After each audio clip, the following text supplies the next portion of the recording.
is, Judas was right. I mean, not right, not good, but right. At least in the eyes of the world. The author of this fourth gospel, let's call him John, goes to great pains to remind us with these little editorial comments and parentheses that Judas was a bad dude, someone who pretends that he cares about other people when he cares really only for himself. But just for a moment, what if we stripped away the parenthetical explanations and just take what Judas said at face value? Why was this perfume not sold for 300 denarii and the money given to the poor? And again, I think the guy might have had a point. If the Jesus mission was a not-for-profit, being assessed and ranked according to financial health, accountability, and transparency, this moment might have stripped away one of his stars on Charity Navigator. If you are the one whose job it is to manage the money and make sure that the mission and the spending are in line, it would be hard to justify Mary's expenditure of pure nard. How would we ever note it at the Finance Committee meeting?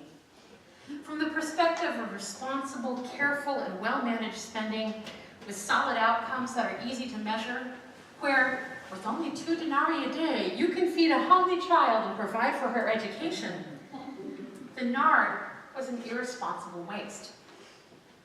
And if human beings were made entirely of things that are easy to measure, assess, quantify, that would be the right decision. In fact, the only morally defensible decision one could make. I hasten to add that there is every good reason to take care of our resources and to have financial transparency where group funds are concerned, and to remember that the real motivation for Judas' question was not, in fact, having a successful third quarter audit. But just as a thought experiment, let's just say that Lazarus and Mary and Martha could have made a sensible, low-cost meal for Jesus and his disciples, engaged in polite conversation, and discussed over coffee and pie which of the many poor people were worthy of receiving support from their organization with 300 denarii and gone home early. But here's the thing. Lazarus should be dead right now. His sisters, Mary and Martha, should be sitting Shiva in mourning. Jesus should be wondering if he should have done more when he heard that his friend was gravely ill. None of this was supposed to be. None of this was supposed to happen. And what I mean by that is Lazarus was dead. He was not just really dead, he was most sincerely dead. 3 days gone in a stone tomb in a hot and arid desert. Someone had sent word to Jesus when it looked like Lazarus wasn't going to make it, but for some reason Jesus just didn't come. Not right away, anyway. Now, John doesn't say exactly why, so we're left to speculate a little bit. Whenever we come up with this is a problem, though, did he allow Lazarus to die so he could show off his incredible Jesus powers in raising the dead to new life? I mean, that's kind of crummy of him, to make Lazarus and his sisters and friends suffer like that. Did he not come because he thought Lazarus might get better on his own? Or maybe because Jesus was wrapped up in whatever he was doing, maybe at one of those, gosh, I'd love to come and visit, but I'm just kind of busy, can I come by tomorrow kind of things. Except that there wasn't a tomorrow in this instance.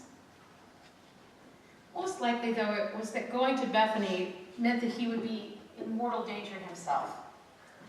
That the temple leaders and those who were committed to the power structures of empire had said something about maybe stoning Jesus if ever he came back near Jerusalem. It makes me think of those sundown towns, those places across America where people of color were warned not to be in after sun went down if they wanted to be alive the next day. We know the disciples thought it was a bad idea to go, but that after 2 days, Jesus went anyway. And what did they find when they got there?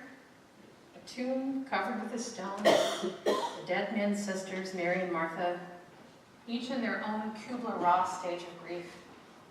Martha in depression, but Mary, I think she was in anger. Mary is the one, remember, who follows Jesus in his ministry, even when it was unseemly for an unmarried woman to leave her house without the supervision of her male relative. She can't even look at Jesus right now, so it's Martha who greets Jesus, Martha the doer. Lord, she says, and it's that term of respect. It's what you say to a noble or to a deity. It's what you say when you're just holding it together enough to have to be extra polite in order to do so. Lord, if you were here, my brother would not have died. But, this is one of those words, but, it changes everything. How often do we read this coordinating conjunction in the Bible and realize that it means something big is about to happen? But, here's an example from Genesis. But Noah found favor in the eyes of the Lord. But God will be with you and bring you back to the land of your forefathers. In the Psalms. But God will redeem them from the power of the grave. But God is the strength of my heart. In the letters from Paul.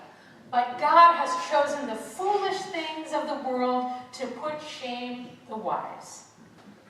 And now here in John.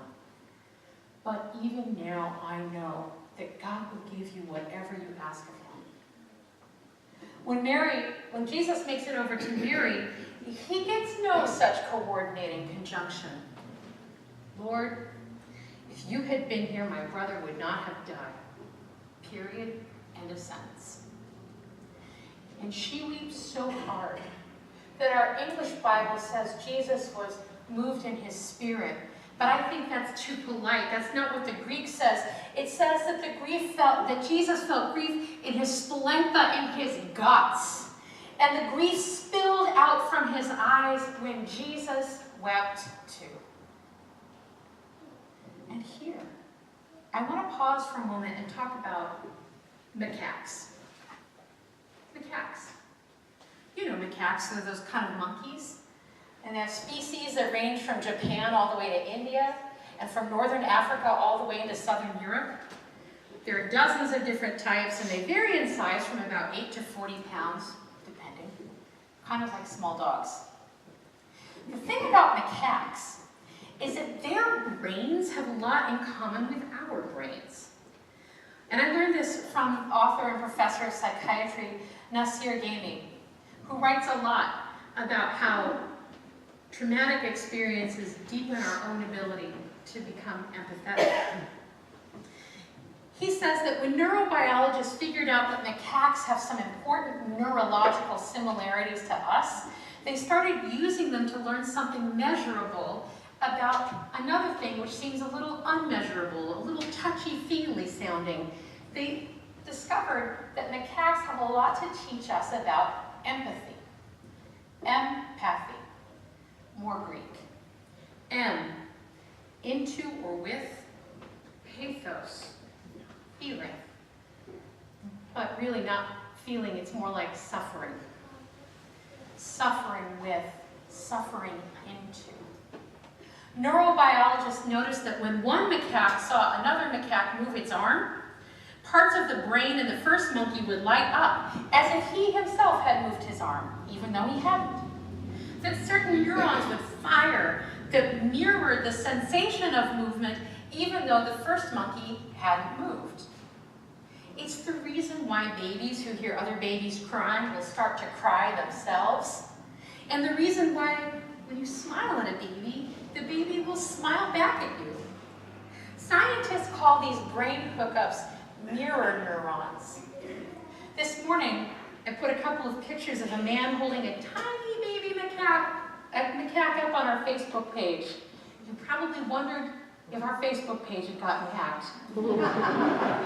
That was me. In the first picture, the man sticks out his tongue at the baby macaque. And then the second picture, the little tiny baby macaque who fits right in his hand sticks out his tiny baby tongue. Mirror neurons. The scientists learned that there is a whole system of them in our brains, about about 10% of our brains, in fact, which means that about 10% of us is hardwired for empathy, to feel with, to suffer in the movements and the pain of others. So when the Bible says that Jesus wept, it tells us that he too is hardwired for empathy, to suffer with his friends. That the 10% of us that responds deeply to feel in our own bodies the feelings, the movements, and the suffering of others is operating at a level beyond words. We cannot understand one another with words alone. It's the reason why emotionally charged emails and text messages are so often misunderstood. Just a text cannot convey the fullness of the message, the tone of voice, and the gesture, and the movement of the face, and the body language, and the way your eyes soften. The rest of the story, I think you know the rest of the story. Jesus raised the very dead Lazarus back to life, and so here we are, at a dinner party that Mary and Martha and Lazarus have thrown in Jesus' honor.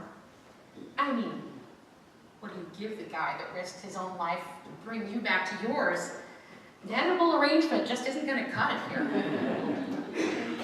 And Mary, the sensitive one, the angriest one, the one whose hurt went too deep for words, brings out this perfumed oil made out of pure nard. It's a fragrant essential oil that was used in healing rituals. It covers the body of Patroclus in the Iliad. And most importantly for Mary, it was the very expensive incense used at the Temple of Jerusalem to elevate the experience of being near the holy. 300 denarii kind of expensive. But how else can Mary express her deep gratitude and her devotion and a lot of other feelings that words simply can't capture? There are moments in all of our lives when what we are experiencing defies even the greatest poet's abilities to put into words. Jesus risked everything to come to Bethany. Mary responds by showing him who she knows him to be. Jesus and Mary show us that care is not about one person reaching down with a handout, the model Judas complains about, but about deep mutuality. Each person giving the best of what they have to offer. They practice the kind of empathy that it will take science another 2,000 years to understand. This moment, right now, is Jesus' last stop before Jerusalem. It says they were 6 days away from the Passover. 6 days from the Last Supper. This is our last stop before Holy Week. Next Sunday, we go on a journey with Jesus in our annual pilgrimage of time. Next Sunday, we will again say the Passion narrative. We'll repeat the suffering narrative, as we should call it. Hearing these words again and participating in the rituals of our liturgies again, it may seem to the outside like a strange waste of time and energy, with no real measurable outcomes. We could spend the same time, I suppose, volunteering at the food bank or building houses for Habitat, which are worthy and good endeavors. And that would be true if the time we spent is just intellectually recalling a formula for our faith, about as satisfying as God sending us an email or a text message about his feelings for us. Instead, we will move our bodies together in the rituals of worship. Like Mary and her costly ointment, this is indefensible from a dollars and cents perspective. But what else are we going to give the Jesus who is inside of our suffering? The Jesus who feels our pain right there in his guts. Worship is, among many things, noticing and practicing empathy, feeling with, suffering with others. It is remembering that we are cared for, comforted, sustained, redeemed, and that we take that same care out to a hurting world. Our practices of empathy are part and parcel of the fullness of our life in Christ. And And we know that suffering is not the whole story. We know that there is the cross, and that there is the grave. And that early on a Sunday morning, there will be another empty tomb.